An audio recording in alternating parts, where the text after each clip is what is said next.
con the great hope mà làm hãm hại nhé phải mà làm hãm hại nhé cha phải mà làm hãm hại nhé tổng phải mà làm hãm hại nhé we will be look at nó can thiếu nhé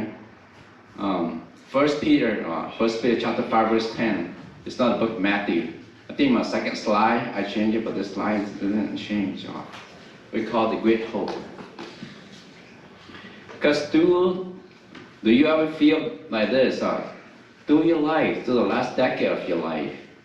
through the many years that you have lived a difficult life, that you have faced so many difficult, or currently you're facing some difficult situation,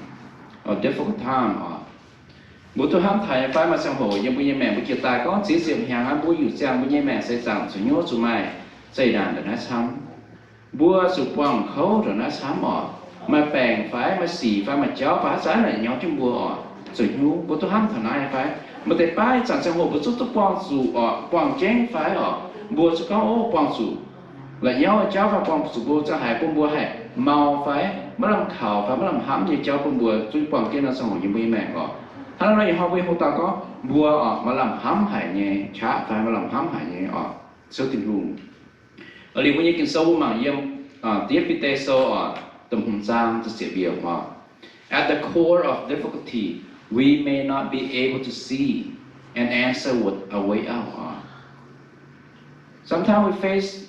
so much struggle so much hurt so much complication that we cannot see anything good come out of it. There's no way out. I will not be able to have a good life, prosper life that God had planned for me. At that time, at the core of it, we lose hope. We do not have hope. Mà thầy bác yên với sang hồ bố tất bao dù dây này như sang hồ bao dù khâu sang hồ, bèn tao hỏi với như sang hồ, yên với như sấy chạm như sang hồ nào bố tôi mang nhà cho bố đó hiếu nhà bố làm khảo con ấy mà cháu xuống là mà như thiền tôi giờ là cho bố như hiếu nằm dậy bố như mẹ hay xuống nằm dậy cho bố xuống mà làm hám nhà mà làm khảo yên bố như mẹ hắn nó xấu hắn nó yếm nó hắn nó mình tôi hắn nó mà nhẹ nó bố xuống xấu bố xuống hay mà cháu xuống mà như conความตอบของบัวmà như answer ของบัวก็บัวให้มาตัวก็ให้ถึงตัวบัวอยู่ว่าSo how do we get through this hard time? I think we all want to get through, or we don't want to face the hard situation in our life,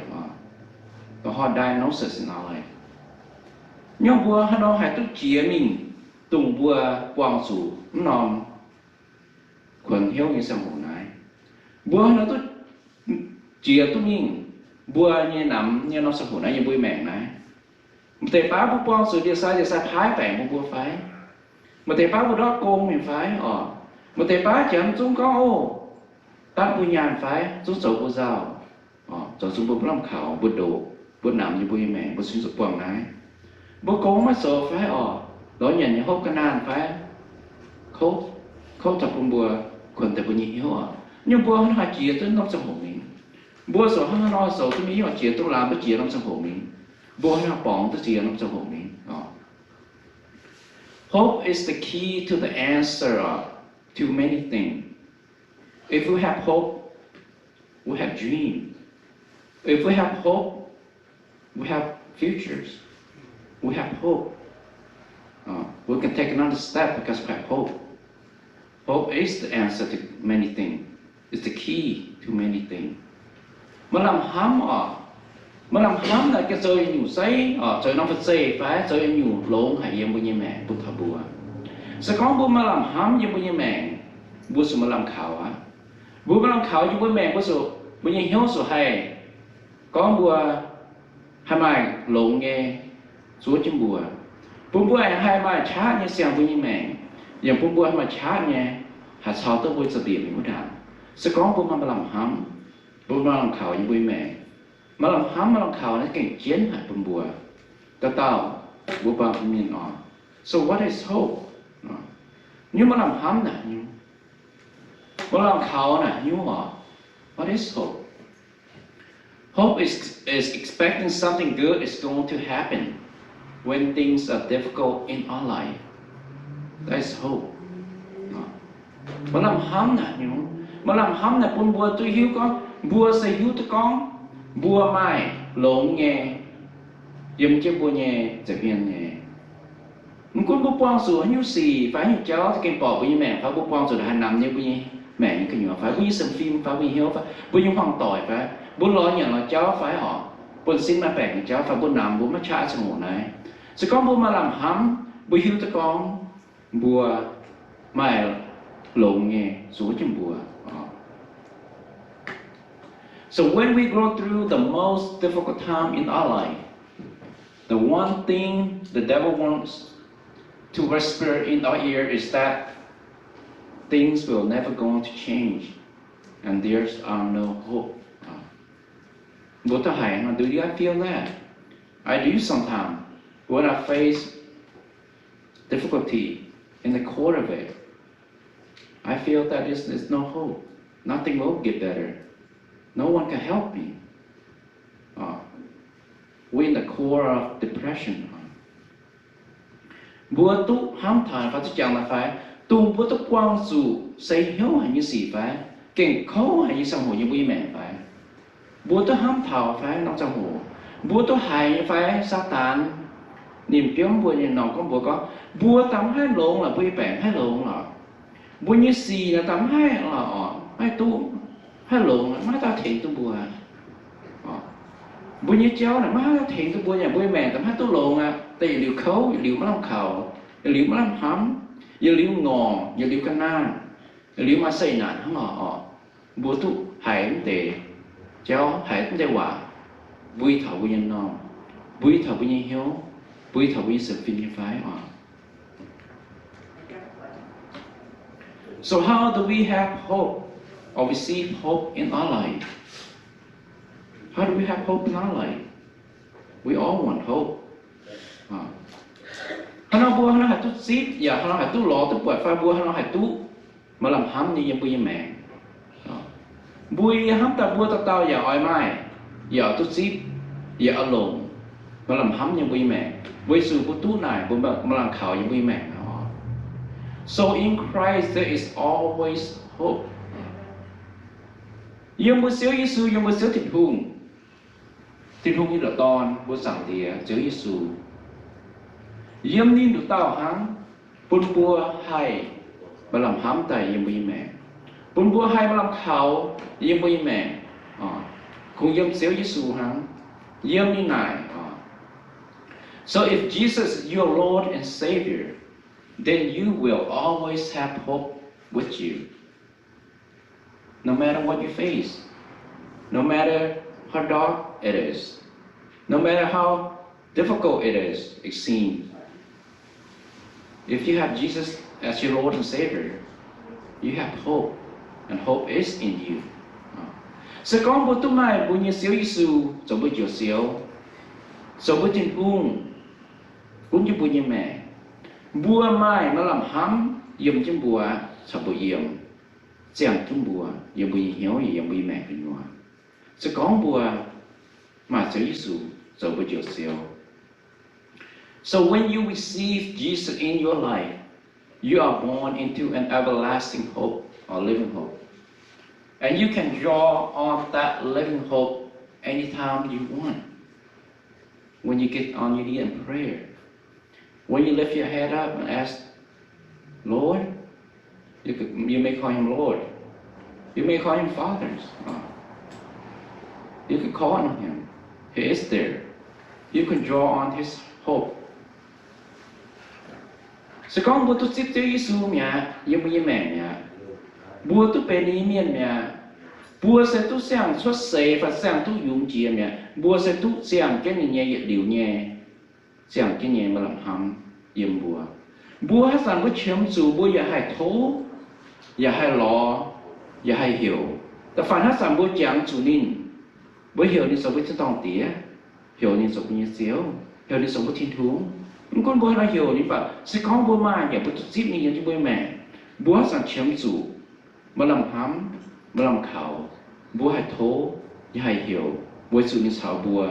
nhưng bền bố nhẹ, xéo tình hùng, ni yếm bùi hiếu vậy liu yếm bùi mày vậy liu. So keep going on, never give up. Things will get better. If you have struggle, if you feel there's no hope, remember that you have hope in your life. You have Jesus in your life. He is the great hope in your life. Don't give up on your dream. Just keep going. Take a step by step. You don't have to take a big step. Take a step by a little step each time, and you will get there. You will reach your dream, and you will receive your blessing that your Lord Jesus Christ has prepared for you. Hana bu mất tung nam hiếu, giờ mất tung đói hiếu, mất tung quảng, mất tung nam hiếu. Bởi có sự biến lọ như mèn tắm bể là bướm con. Sự biến lọ với số miếng lọ, sự biến lọ là bướm con thằng này. Never give up on. Vì dù bố mà xíu Giêsu so với thiên hùng, so với chiều xíu. Bố xiên bởi thì hiếu có, mà làm hám nó cũng bố sẽ có lộn nghe xuống trong bố đàn. Sẽ có bố sao này thao cho bố sao cho mình bố đàn. Khảoอย่าเสียนเจ้าบุญยังเสียวจิตหูนี่สาวบัวเก่งมาลำห้ำหันยังช้าเท้าจังโหบัวให้มันก็เท้าบุญยังตองตัวเสียวจิตหูเบนเสียงยังฟูปุ่นบัวว่าเบนเสียงยังสิ่งหยี่ปุ่นบัวบัวจุดตัวซิปนอกจิตหยี่ตัวซิปนอกฟูยังบุญยังแม่ So keep trusting God. He is always in control, even though at times it may seem it's out of control. Our life is out of control. It seems all things out of control, but keep trusting God. Nó vui vậy, sao nhà chủ, nó sinh hoạt chủ xiên nhà chủ khảo bây giờ xíu tiền hùng. Với chủ nó sinh hoạt thì cuốn chiếu bây giờ mẹ, nó sinh hoạt thì cuốn chiếu nhiều nhiều bây giờ mẹ, thì cuốn gì nhiều xì, thì cuốn gì nhiều, mà cuốn nó bây giờ bèn phải, bây giờ theo giàu phải, bây giờ nằm hiếu phải, bây giờ độ phải, bây giờ nàn phải, cuốn nó quan trọng nhiều bà. Bùa hiếu có một sản tiền sự hùng nên cuốn gì nhiều. Vậy đó mà trong hồ bố quan trọng bố nhẹ mẹ bố quan trọng cũng bố quan trọng nhưng mà bà cho bố nắm họ, cho bố đón hiếu, cho bố mắc làm khẩu này, nó trong hồ bố ta mà trong hồ bố quăng nhẹ, mà trong hồ nó trong hồ nãy,อย่าให้เปียกเถอะบnhẹ nòm nhẹ, bố hám thầm thời trao nhẹ, bố muốn tôi là khu, bố mà xéo thịt hùng, rồi bố làm khẩu, bố làm hám như thịt hùng, bố này cuốn gì nhiều, cuốn nó nhu đại như hồ, hãy bèn hãy như hồ phải, hãy xây nàn hãy như hồ phải, hãy như mau như mà chát phải, và bố xéo thịt mà chỉ chát như vậy này. So hard time is something we do not want to face, but we all have to go through them. We all go through hard time. We all go through difficulty. We all cry sometimes because we face so much difficulty and we don't know what to do. It seems like there's no hope. No one can help us. But we have to go through it. Như xem hồ cái này xem hồ như bùi mèn, số số mà xem hồ số bùn bùa xuống hiếu bùn mùi xuống điều gì à? Số bùa xuống mới làm khảo, mới bảo bùa mới làm khảo, mới làm hám nhé, số bùi hiếu nằm nhé, bùa số quăng như bèn, phải quăng như nhiều gì, bùa ta ba miền, bùa ta số quăng nhé, bùa ta số quăng nhé, mới bảo bùa mà xéo Giêsu, số bùi như xéo thịt hùng, nhưng số bùa mới làm hám hẳn như chá, như bùi mèn, bùa mới số nằm hiếu, bùa mới số đòn hiếu, nó số bùi chẳng cái nhìn. So when you are facing difficulty, say it out loud. That thing will get better because you have the ever-living hope with you are. Họ có mà cũng bao sống như gì bà, cũng nó sẽ hồi với nó to mà bà. Bữa chẳng cái bướm tung là khu, tung bữa bao sống nắm hay sẽ hồ, hãy bèn hết hay sẽ hồ, hãy hoài hết hay sẽ hồ. Bướm tung là khu, bữa con xuất tài. Con số ta có yêu xiên như xíu thịt hùng như chỗ như lòng hám như tòng lòng khảo như tòng yêu xiên như bên xiên có lông chia cái giả chia bún nhia thảo yêu tu chích như xiên hồ con bèn phải giàu phải niệm hai cuốn như mẹ là nó xiên hồ niệm mà xiên hồ như thế không tình xiên hồ thảo xiên hồ nia sụt miệt nia sụt chia như phụ sụt tai như tu lông như bên xiên bia như sụt tu chích So the great hope will open the door for you, and you will walk through it. Họ nói mà làm hám nhé, muốn như xíu thịt hùng, rồi cũng mà làm hám nhé. the great hope nên hai khoi nông keng gọi ta bùa hay yang chia mình hay làm chia mình tung như nhủ rồi bùa những quần bùa những hiếu nhẹมันก็นั่งอยู่เสียป่าหนึ่งคอยก็น้ำแกงแต่บัวหลามตัวนี้บัวป่องตัวนี้บัวเฉียตัวนี้ไม่แกมันตุบัวก็บัวให้มีเถาบัวแย่ที่ทุ่งเบ็ดตาบัวแย่แม่ก็ตุโลนี่นาย so when you go through difficult time and you don't give up on your great hope they help build your faith บัวตุกวางสุดใจนายในเสียงโหบัวตุกวางสุดแปลงในเสียงโหบัวตุกวางสุดเหี้ยวมุนในเสียงโหsẽ có một thức quang tệ cháu và bướm tù nằm hiếu bướm tù đọt hiếu bướm khảo bướm như xíu thịt hùng sẽ phun bua mà chát và bua xem phim uốn bua xem phim hay uốn bua xem phim có bài hay không bua kèn xiên xíu thịt hùng bua kèn hay uốn xíu thịt hùng sẽ bua sẽ quang sụใจnản bua sẽ quang sụ bèn bua sẽ quang sụ khẩu như bùi mẹ đi bua sang chúng có bua ham ai xem phim như xíu thịt hùng phải bố cái xiên này nhận phải bố xấu tu vấn này nhận phải và một quang dây này nhiều bố xấu tu vấn này nhẹ bố cái bề này nhận không dốt nó